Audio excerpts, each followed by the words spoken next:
but I've got Steve Piet is our speaker today, and he's going to be talking about the energy that powers our civilization.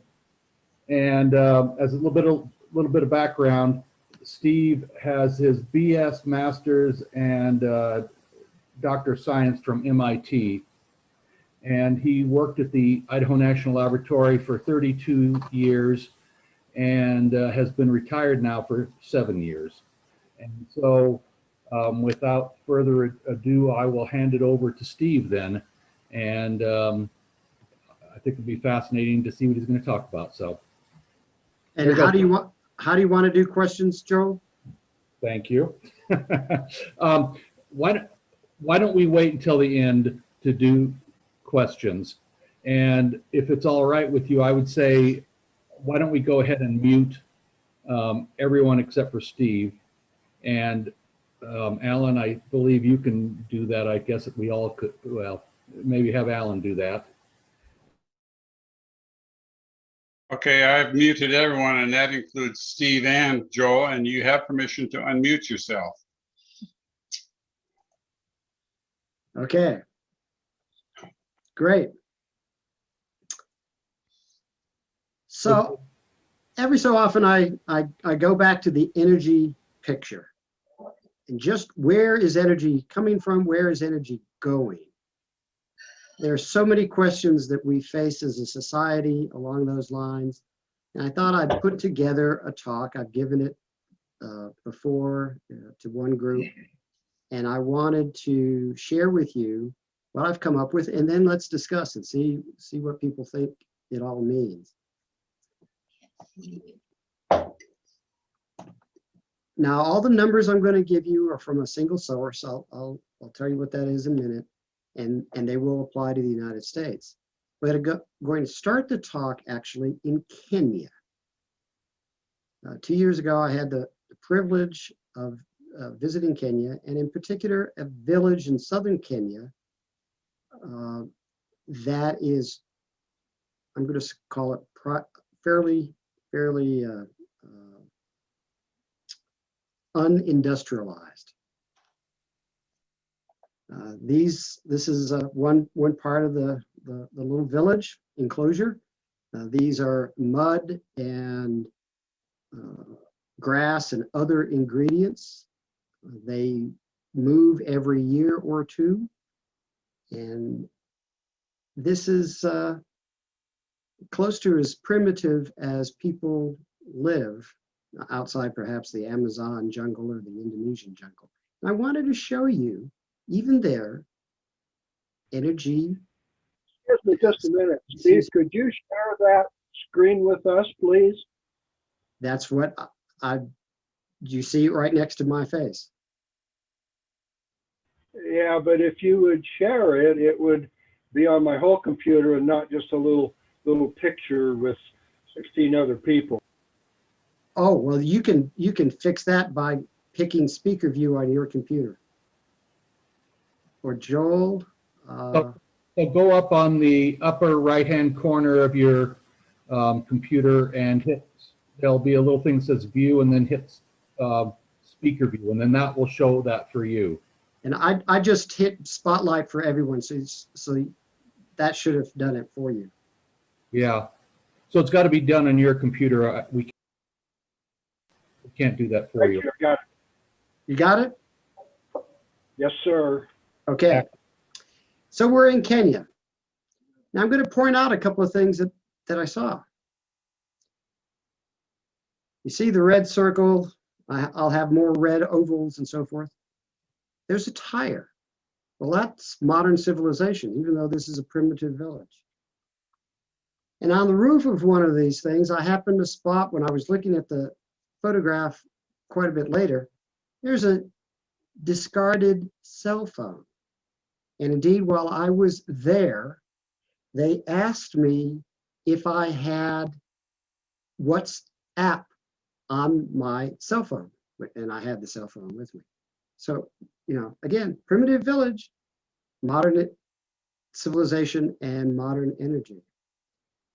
This is one of the family's cooking area. Of course, energy is being used in the form of burning wood. But look at all the metal. They didn't make all those metal instruments. They earn money from various things, and they spend money on things like all of these metal cooking apparatus. And look at all the plastic. They didn't make the plastics. Plastic comes from the same place that all of our plastics come from, manufacturers. So energy, even in primitive tribal areas, is fairly pervasive. Well, the most recent analysis that Livermore has done is 2019, and it's a nice, juicy, complex flowchart. Well, that takes a while to understand and to look at, and that's what we'll do for the rest of this talk. You can't just take one instant look at it, I don't think, and make sense of it. There are the sources of energy on the left. Electricity has a special role because some of the energy is used to make electricity, but who cares? Electricity is only useful if you use it. And then the various types of uses: residential, commercial, industrial, transportation. So we'll start with energy sources. Now, these numbers are for the United States. The numbers that are on here are in quadrillion BTU. What matters more than anything else is if you look at all these energy sources, 6/7, 85% of all the energy used in the United States in 2019 came from carbon emitting sources. So anytime anyone tells you, oh, well, we're going to just decarbonize everything and we're going to do it by some and such year, they are claiming that 6/7 of our energy sources are going to be replaced by something. That's a lot. So non-carbon, solar, nuclear, hydro, wind, and geothermal, and then everything else, natural gas, coal, biomass, and petroleum, emit carbon. Of the non-carbon sources, nuclear is 57%. Again, bear in mind where we're getting energy from. Now, I'll throw in a little bit about Idaho. Idaho imports 100% of its fossil fuels. We have no oil, no gas, no nothing in the fossil department in the state of Idaho. So electricity plays a special role. 1/3 of all the energy used in the United States in 2019 was used to make electricity. So it's a big deal when you're trying to figure out the whole energy picture. Of the energy used to make electricity, 3/5, 61%, came from carbon sources. Oil, not so much, mainly natural gas and coal. Of the non-carbon electricity sources, nuclear is almost 3/5, 59%. Talk all you want about solar, wind, and so forth. They're there, they're important. But of the non-carbon electricity sources, nuclear is 3/5. Coming back to the state of Idaho, we import on average 1/3 of the electricity used in the state of Idaho.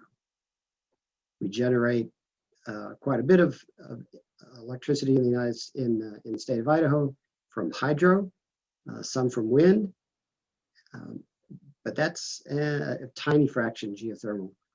But we are dependent on other states. In fact, we are on a fractional basis. We are more dependent on other states than any other state is. So we don't have a lot of resources. So uses. Let's talk about residential and commercial. On the diagram here, so you can see I've taken the original diagram and and erased out thing so you can look at each kind of piece of the story one at a time. Residential and commercial, 4/5 of that energy is coming from carbon. So if you want to eliminate carbon in our energy picture, 4/5 is of what we use in our homes, commercial heating and so forth, has to get replaced. Drill down a little bit more, you see here I've looked at Livermore's numbers. Of the energy being used in residential and commercial, 53% is carbon, and it's in the form of something other than electricity. 27% is carbon emission, and it's in the form of electricity. In other words, it's that 3/5 of electricity that's coming from carbon sources. Non-carbon is a tiny amount of non-electricity that's coming from non-carbon sources. Then some of the electricity comes from nuclear, solar, wind, and so forth. You add it all up, carbon is giving us 81% of the energy used in residential and commercial buildings. Now, if we want to do something about this from a carbon standpoint, the first thing we can do is decarbonize electricity and take that 27% and over time replace natural gas and coal with something else to get rid of that 27% and move it over to the other column. That still leaves us 53%. And what are we going to do? How are we going to get rid of that? All that heating that's being used, like out of, these things called Idaho winters, how are we going to do that? Well, solar and geothermal will help some, but we got a ways to go. Industry. Do the same type of analysis, 95% of the energy used in industry comes from carbon-based sources, carbon-emitting sources. And that's here, 88% is something other than electricity, and then the fraction of carbon coming in via the electricity path. If we want to decarbonize, again, the first thing to do is decarbonize electricity. That's a relatively straightforward substitution relative to doing something about that 88%. 88%. Are we going to electrify every factory in terms of all the heat, or generate heat in some other way? How are we going to generate the heat that powers industry in the United States? Transportation. I've saved the best, or in this case, worst, for last. Well, here's the fraction of that diagram that is transportation.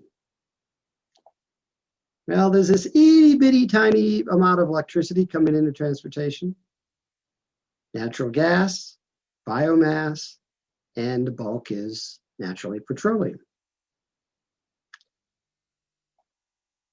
99.9% of all the energy used in transportation is coming from carbon emitting sources. Those are the numbers. We have this tiny bit, 0.1% is electricity. And of course, right now, 3/5 of electricity is itself carbon. So when you put that together with this, 99.96% of all energy used for transportation is coming from carbon. Think about what it will take to replace that. What car do you drive, or truck, or other transportation vehicle?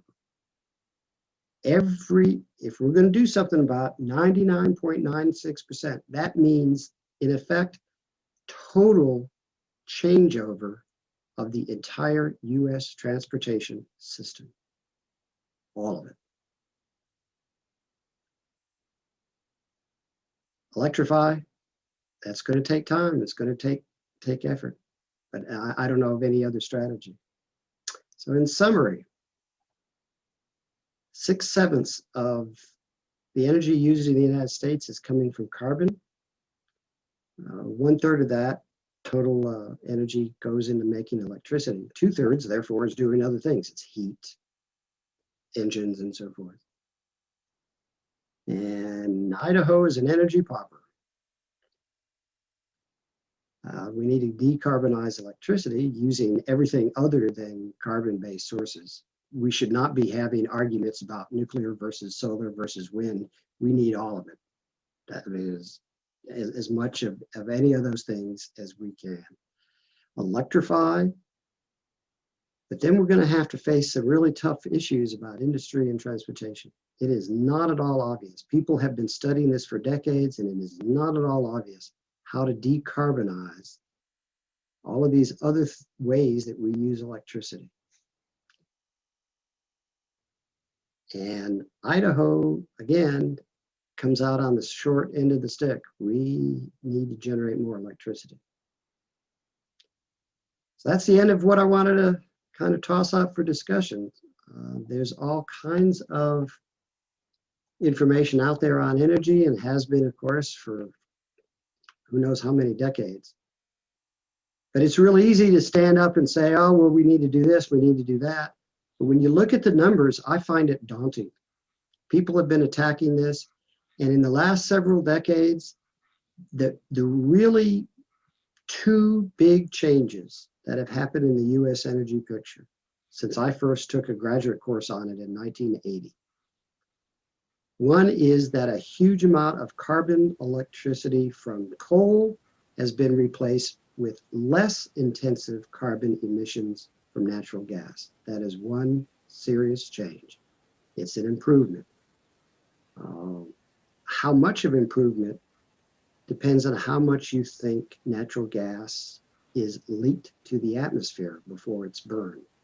And there are all kinds of different numbers and estimates of that. The other big change is some growth in wind and solar. It's now a couple of % of the picture. Small, but important. And those are the two changes. The electrification of transportation is minuscule. As an example, the electrification or replacement of heat in industry hasn't happened. So that's the energy picture. Questions? If you'd like to unmute yourselves, then you can go ahead and do that and then pose questions. Maybe I should start out with the first question. Steve, have you had a chance to look at Bill Gates' latest book on how to avoid a climate disaster? No, I have not. Okay, I'll give a plug for it just because it'll be at the library tomorrow when I return it. It does a fair job. I was not terribly impressed by it, but it does it looks at it kind of describes the same thing you're talking about. And it seems like it's trying to get the dialogue going on, this is going to be a massive change in order to try to electrify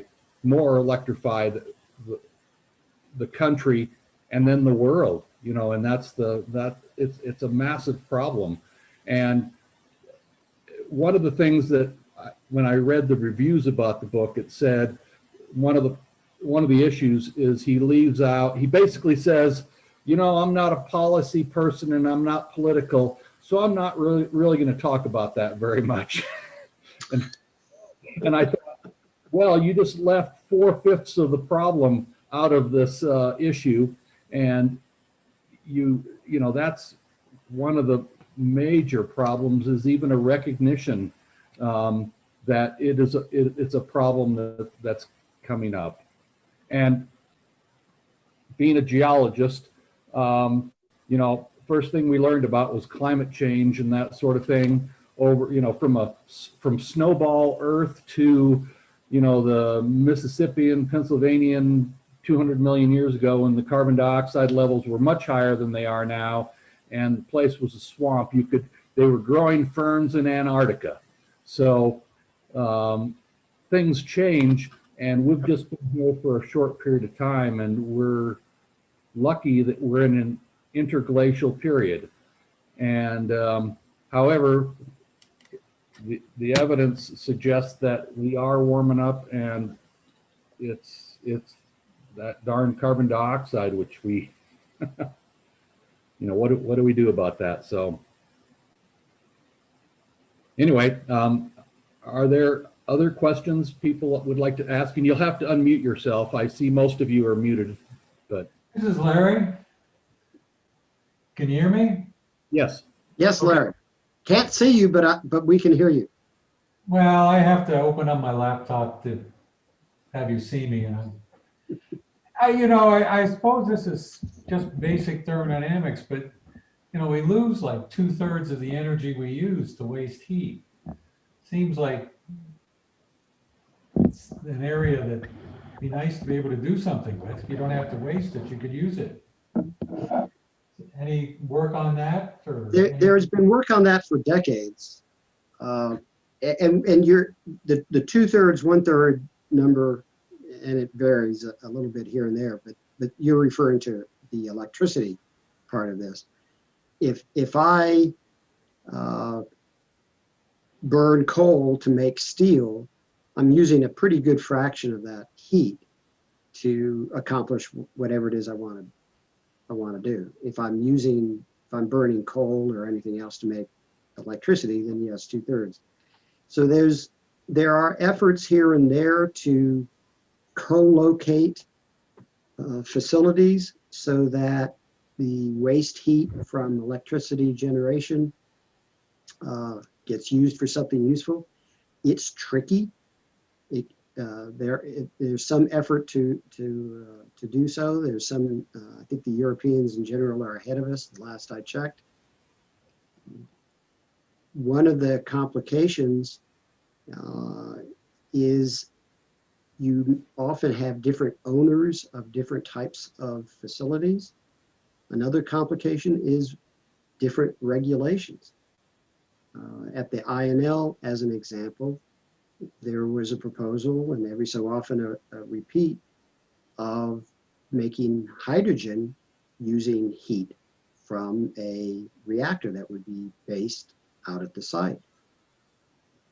From a technical standpoint, there's a lot to be said for it, but you have to then figure out who's going to own both the reactor and the hydrogen facility. How are they coupled?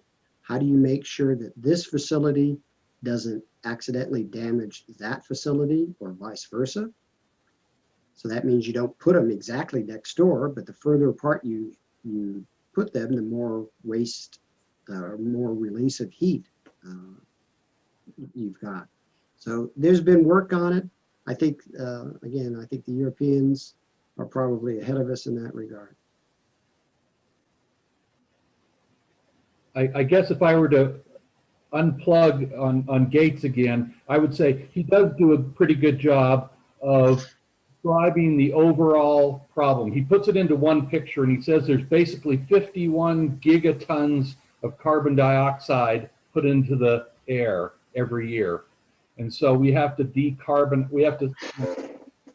we have to stop that from occurring, and how are we going to get there? And he actually calls for increasing, well, he says, set the goal for 2050 that we will be, 80% or whatever. I don't remember what his numbers are, but you'll have to, set a goal for that time frame. If you want to just, cut down to the least amount of carbon as quickly as possible, you're going to fail in the big picture. You've got to be looking 30 years, 35 years down the road, and you've got to be bringing everything together to do this.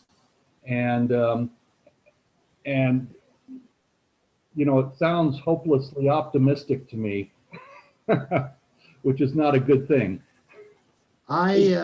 In 1980, I took a course on energy, very holistic. The technology, policy, you name it, from Professor David Rose. And his notes became a book, which I have somewhere in this room. It is somewhat terrifying how little of that book, 41 years later, would have to change. Yeah, some of the numbers, of course, would change because we use more electricity now than there. The fact that we are energy independent is a change. The coal, natural gas change that I mentioned, wind and solar have been changed a bit. But most of it hasn't changed. The picture has not changed in 41 years. Hey, Steve, can you hear me? Sure, Mike. How much of the nuclear capacity is going to be decommissioned over the next 20 years? I predict that fairly little of it is. We now have a good fraction of the fleet has been lifetime extended from 40 years to 60-year reactor lifetime. There is the first proposal that's now been submitted to the Nuclear Regulatory Commission to extend from 60 to 80. So it's a moving target. It's unknown.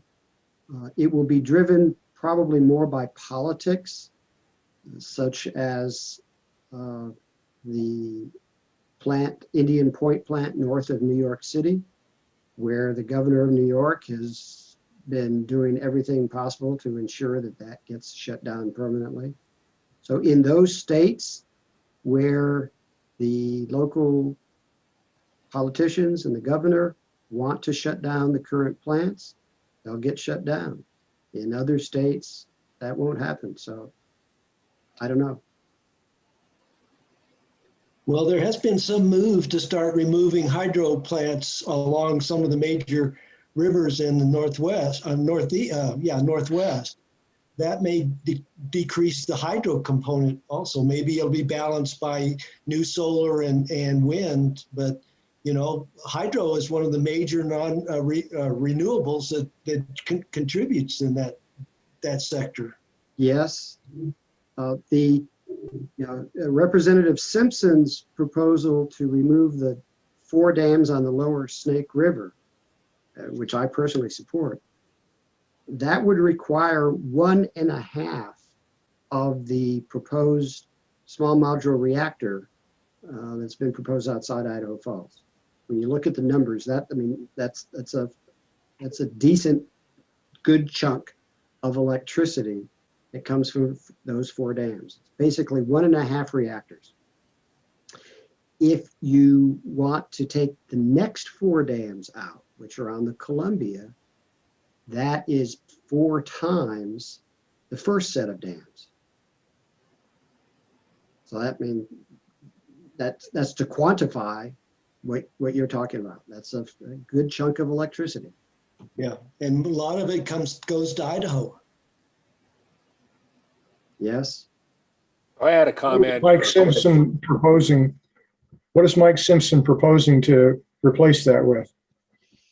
He has kind of ducked that. He's got a long list, everything from renewables to small modular reactors. He doesn't name it that way. He doesn't just say nuclear, he says small modular reactor. Energy efficiency, and importing electricity to the region. Well, I don't know where that's going to come from, but so he basically gives a whole laundry list of everything that's not carbon to replace the 4 lower Snake dams. And then sets aside in his proposal, I think it's 10 billion for unspecified details. So I have a question. Can you hear me? Yes. Yes. On these small modular reactors, I think that's what they're called. I'm a geologist, so this is really outside of my area of expertise completely. They were planning on putting some of these up there on the INL kind of as a starter. I think it was what, 4 or 6, but the whole thing seems to be coming apart at the seams, and which I'm a little surprised at, because this particular state, with its nuclear history, seems to be a state in which it would be something that people could get behind. And they were behind it, but then they began to fall away. And I just don't know exactly why. I've seen a lot of political statements about this, that, and the other, but I can't believe it's mostly that. It's got to be something else. I think it's a combination of just plain political and fear on one side, which as a nuclear engineer myself, I sure wish we could do something about that. The other half is the difficulty in getting the supply chain started and the cost uncertainty. When I have sold 0 of, the cylinders and the equipment and so forth, it's actually a 12-pack they would like to build out there. Well, I've built 0 of the sets of equipment. I've sold none of them. So it's difficult to line up suppliers and to know exactly what each unit cost is going to be. Like any other equipment, be it cars or airplanes, comic books. I now own a game and comic book retail store. And supply chain is the whole economics. If you don't have supply, you can't sell product. If you don't know what the supply is going to cost, you don't know how to run the business. So you got to get a supply chain started on these small modular reactors. So I guess my question would be is would it be possible to build one out there at the INL, and it wouldn't necessarily be part of some kind of supply chain, where you're going to tap into the overall transmission system, but you just want to show that it is viable, and that it can be done, and that you can kind of figure out some of those issues concerning costs and economics. Somewhere, if you're going to use them, it's got to start somewhere. Maybe 12 was too many. Maybe that was too ambitious. Well, they want to bring the cost down. I mean, there's the economy of scale story. And so that if you build one, it will cost more per unit than if you build 12. So I don't know. I haven't heard much in detail on the supply chain story in the last at least half year. Well, this seems like the place where government could come in and help. Yes. Because government obviously would come in there, get all the kinks worked out. You can actually put one out there. And then from that point, at least you've covered some of that. You're not going to cover everything, obviously, but you've covered some of it. Yes. And so where's the resistance there? I would have thought that in Idaho, we wouldn't have any resistance per se along those lines. Maybe we should invite into future Science Wednesday, invite somebody who can speak to that story. Maybe Bear Prairie from Idahos Power could give us an update. I don't know. I'm not necessarily pro-nuclear, but when you start talking about the possibility of where climate change might take us, and I know there's a lot of controversy concerning that, although it's becoming less and less, it seems like nuclear is probably going to have to be part of the solution. And so and these small modular reactors seem like that could be a possibility. They're easy to build, and maybe once you get it up running and you've got some kind of a factory situation, all those issues about regulations begin to lessen. I don't know. When I look at these numbers, and again, the scary thing is how little they have changed in 41 years.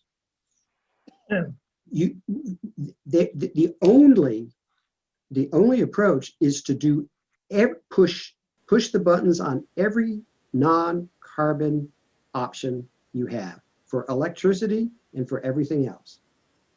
Any arguing about wind versus solar versus geothermal versus nuclear, that's just nonsense.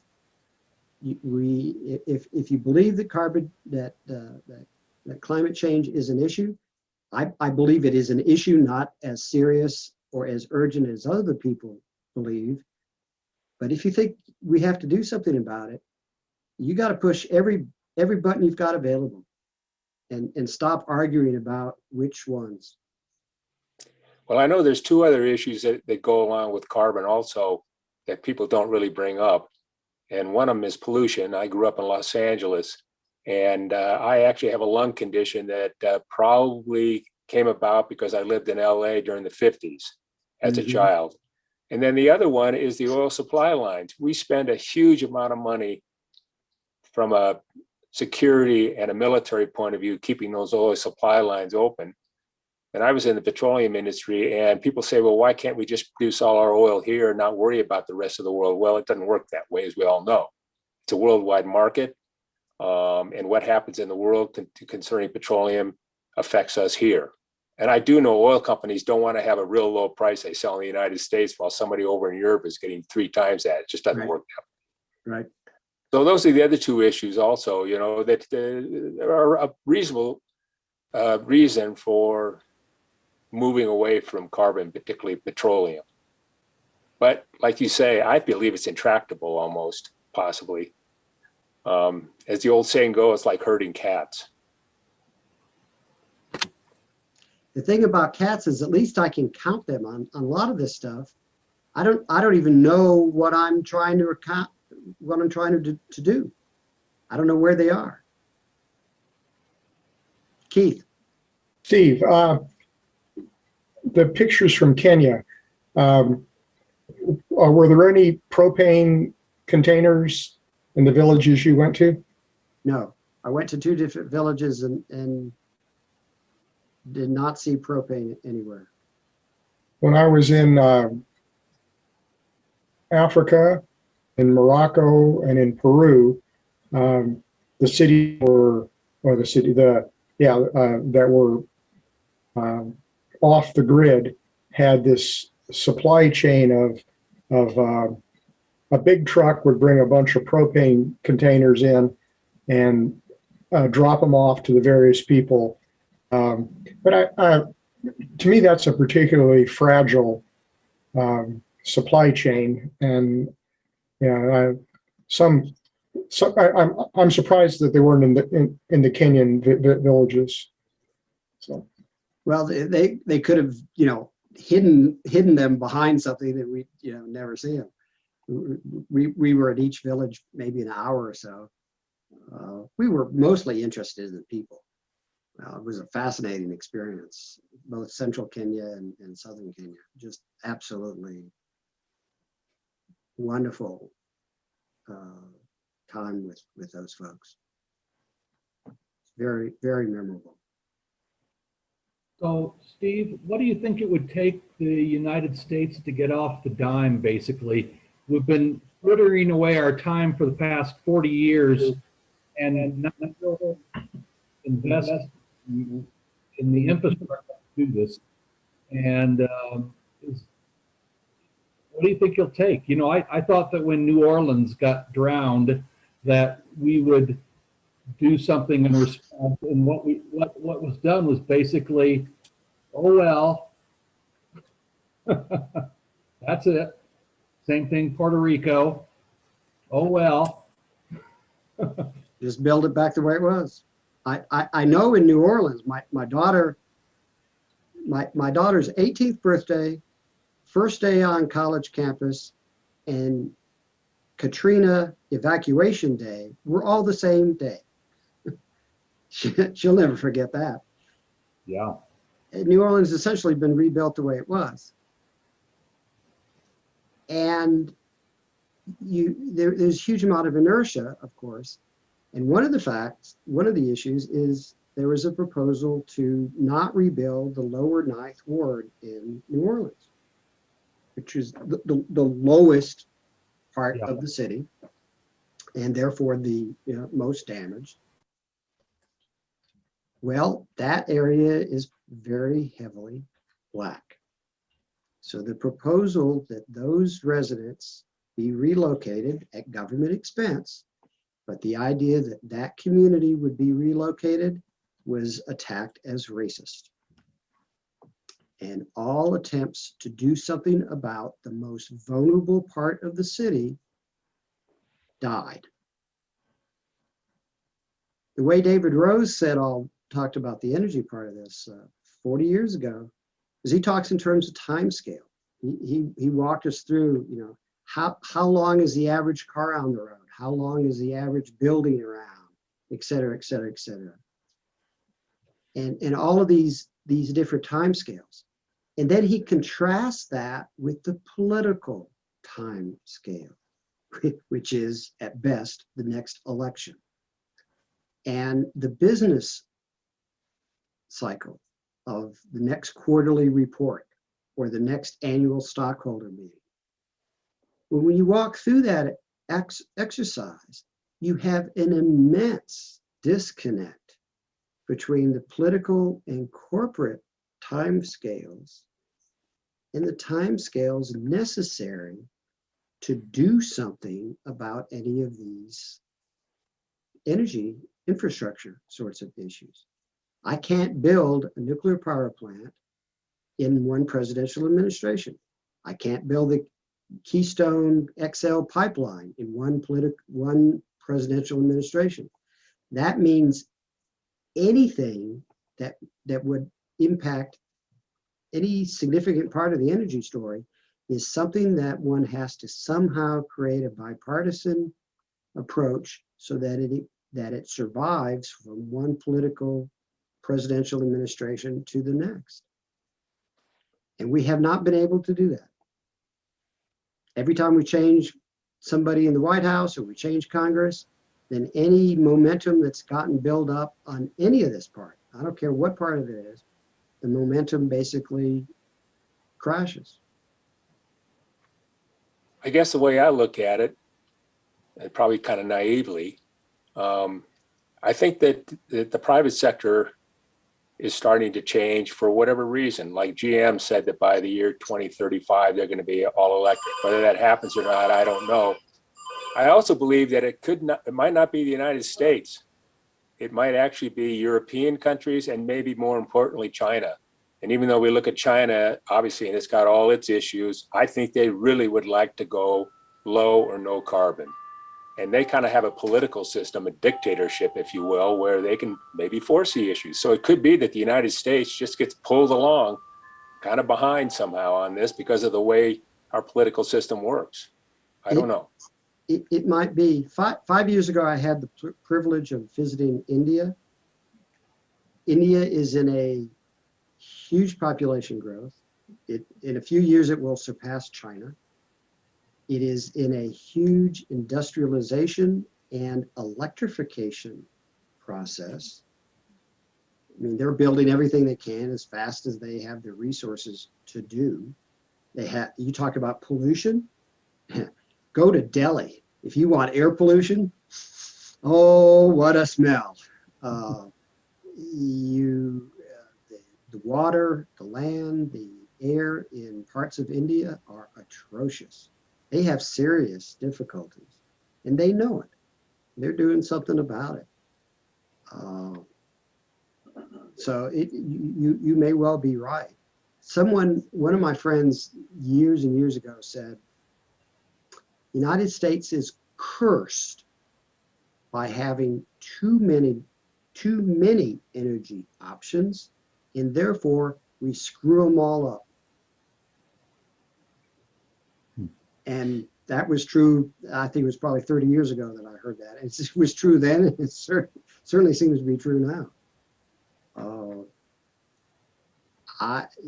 It's real easy for GM or anyone else to say, well, we're going to be, carbon free or carbon neutral by year X. We'll see. I don't have the numbers in front of me, but I've seen the numbers of how many batteries it would take to replace our current cars with electrical cars. And it's an immense amount of lithium. It's just absolutely immense amount. I don't know where the hell it would come from.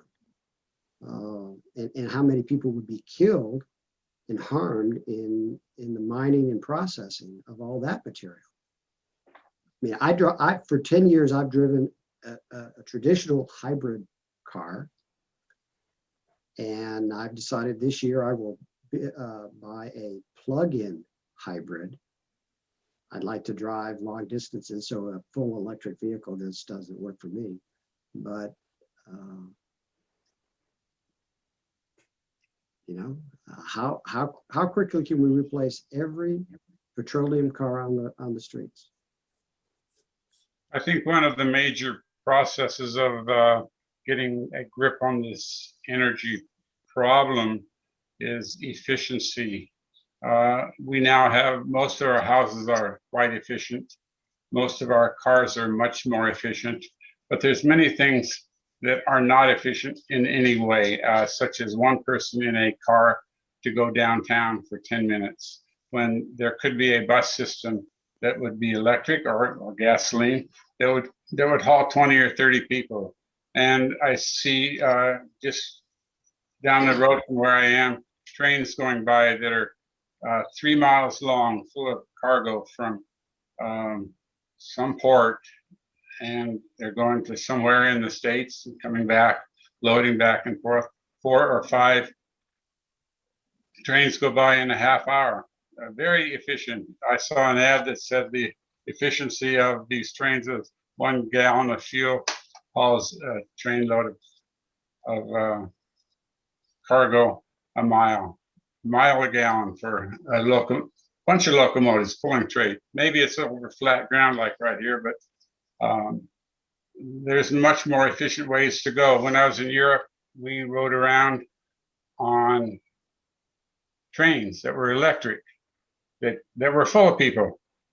And that's something that I think is probably the other half of the equation of coming to grips with our carbon footprint. And oh, by the way, Steve, I was thinking about the methane cow farms in the middle of Idaho. So we do have some carbon sources of energy in Idaho.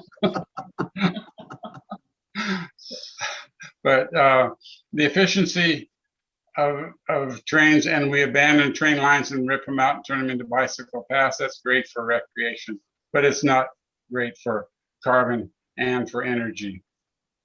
And by the way, that proposal that Simpson made for taking the dams out, he spoke about how many truckloads of grain would it take to replace those cargo, the barges full of grain from Lewiston. And he did not mention how many trains it would take, but there is a train track that goes along the same route that would be much more efficient. If they're going to talk about replacing the dams, they need to talk reasonably and efficiently about replacing the transportation of Idaho grain from northern Idaho. So efficiency is a major thing. I'll tell you, now that I own a small retail business here, I've become even more of an advocate of buying local whenever I can. I mean, if I have a choice between buying something local, that particularly if it's made local, I'll buy it. A, I'm helping a fellow Idahoan. B, less stuff has to get transported. And that's personal choice.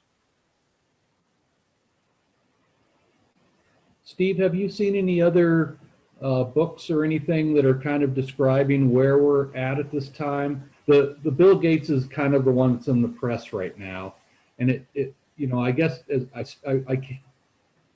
seem to be leaning more toward it because for the absence of a really good one, but it and maybe it's because it's written at a level that I can read and kind of go, oh yeah, that makes sense, and it shows how daunting the issue really is. And he breaks it up into, well, he says if I could give one thing to our country, it would be an electric grid system, a good one, you know, and Texas just exemplified how things can go wrong, you know, with their cold snap. And, you know, he thought that was probably the number one thing, but he's basically saying, like you know, all things need to be on the table. And I would tend to say, you know, in 40 years, you know, we might need to have 1,000 nuclear plants in the United States, just to provide our electric Yes. generation. And, then, they have to make sure, and building them all, are there enough resources to even do that? And concrete and steel are inordinate problems building either concrete or steel. They both generate lots of carbon dioxide. And so, and he looks at it from that perspective of how to get the carbon footprint down. And Yes. maybe this is maybe, his isn't the first step, but maybe it's today's step to kind of look at it all.